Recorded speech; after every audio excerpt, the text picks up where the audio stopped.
We all know by now that this is the craziest election Americans have ever seen. I mean, attack ads have been replaced by Twitter. Saying terrible things now gets you more votes. And we watched a man sleepwalk through an entire presidential campaign. But in all this chaos, thankfully, there is one pillar of consistency, and that is the National Rifle Association. America's largest firearms lobby and proud retailer of gun-shaped mailboxes for when you really want to shoot the messenger.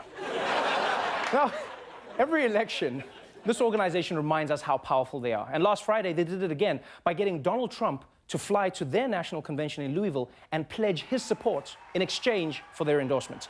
And that's really impressive, because Donald Trump doesn't care about the things Republican leaders are supposed to care about. I mean, he supported Planned Parenthood. You know, he doesn't support free trade. And he won't even wear those little Reagan nipple clamps that they're all supposed to wear. Yeah, well, why do you think Ted Cruz always has that creepy smile? Now you know. Now you know. So, a lot of politicians support the NRA. But what makes this surprising is that Trump himself, on multiple occasions, supported gun control measures and even famously tweeted that President Barack Obama spoke for him on the need for more gun control after Sandy Hook. But that was 3 years and a nomination ago. And so at Friday's NRA event, Trump was far more on target. Thank you very much. This is amazing. Hillary Clinton wants to abolish the Second Amendment. Just remember that. We're not going to let that happen. I can tell you that right now. We're going to preserve it. We're going to cherish it. I've been watching what's going on, and I've been looking at airplanes getting blown up in the air and lots of bad things happening. But if you look at Paris, 130 people killed, and these guys came in, boom, boom, you over here, boom. Boom, boom. Well, I don't know if that's the most respectful way to explain the Paris shootings. Boom, boom. Although, to be fair, Trump explains every terrible historic event like that. Hindenburg, huge balloon, boom, flames, humanity, terrible. Lincoln assassination, boring plane, nagging wife, out of nowhere, boom. He gets some peace and quiet. Julius Caesar, stab, stab, pizza, pizza. You can hear all those and more on my album. Now that's what I call tragedy.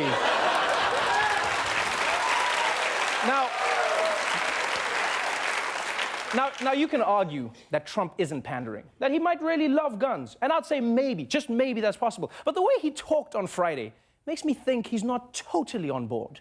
My sons have been members of the NRA for many, many years, and they're incredible. They have so many rifles and so many guns, sometimes even I get a little bit concerned. I said, that's a lot. Oh, what happened there?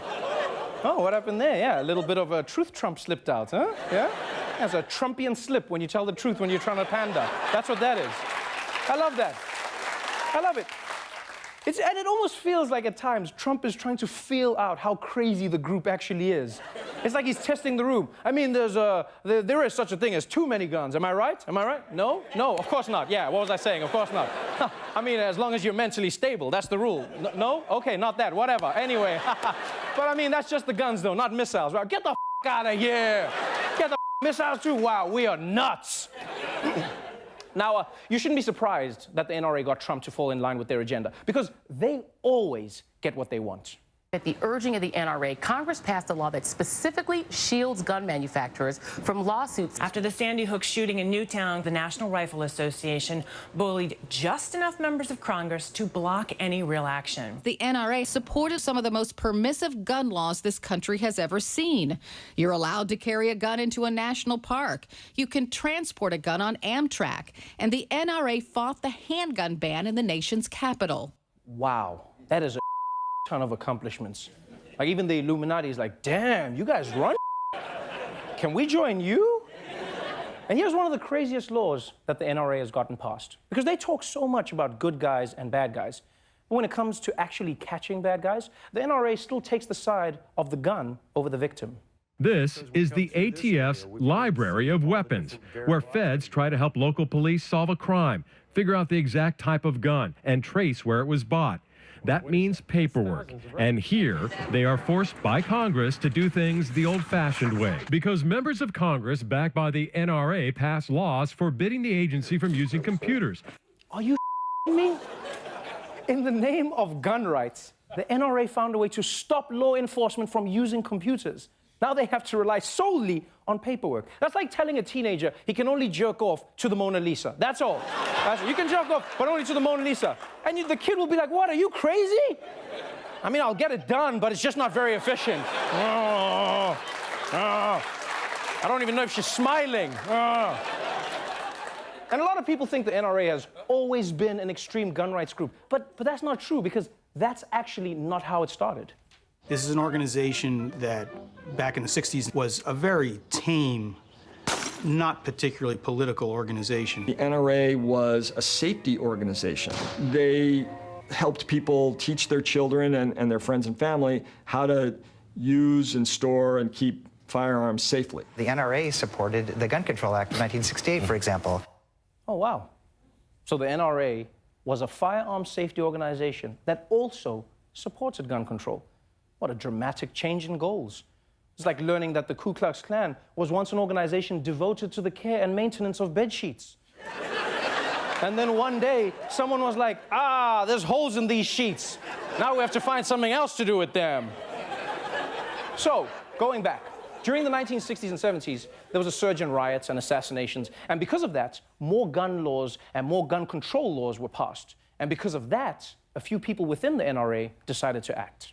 The NRA people said, wait a minute, we've got other things to worry about than teaching guys how to shoot or how to hunt. And that was the transformative period. It formally happened in 1977 at the NRA convention in Cincinnati. As they got down to business, there was a showdown. Hunters and sportsmen versus gun rights activists. A group of hardliners committed to a no-compromises approach to the Second Amendment manipulated the rules of order and literally took over the NRA overnight. Damn. You know, a lot of people would think the last place you would expect a coup is within the NRA, because, I mean, everyone has a gun. But you see, because of that, they choose to solve all their disputes using a complicated system known as rock, paper, scissors. That's what they do. And then one guy kept his gun. He was like, I win. We're changing the rules. So after 1977, the NRA had a new mission, to radically redefine gun rights in America. And to help sell that mission, it brought in a professional lobbyist named Wayne LaPierre. He's the guy who turned the NRA into a political powerhouse. He's been the executive vice president and the main face of the group for 25 years. And it's because of his leadership that the NRA has prevented any serious safety legislation in an era when annual active shooter incidents have reached peak levels. And when you hear Wayne LaPierre speak, you'll understand why he's been so successful. Because there's somebody else who's been just as successful using the same technique. Something in our country has gone wrong. We don't have a country anymore. The Obama-Clinton administration slashed America's military. Our military, as you know, it's being decapitated. Failed border policies. Mexico is just killing us at the border. Drug cartels, carjackers. They're bringing drugs. They're bringing crime. Knockout gamers and rapers and haters and campus killers. And gang members who prey on civilians. We will take back our country, and we will help restore America to its rightful place. We are going to make America great again. I love the smell of demagoguery in the morning. And when you think about it, Donald Trump and the NRA are a match that was meant to be. Although they both used to be fairly moderate and even pro-gun control, they rose to their current heights of political power by stoking apocalyptic fears with deranged rhetoric. Plus, one way or another, the NRA and Trump both make everybody think, you know what? Maybe I should get a gun, just in case.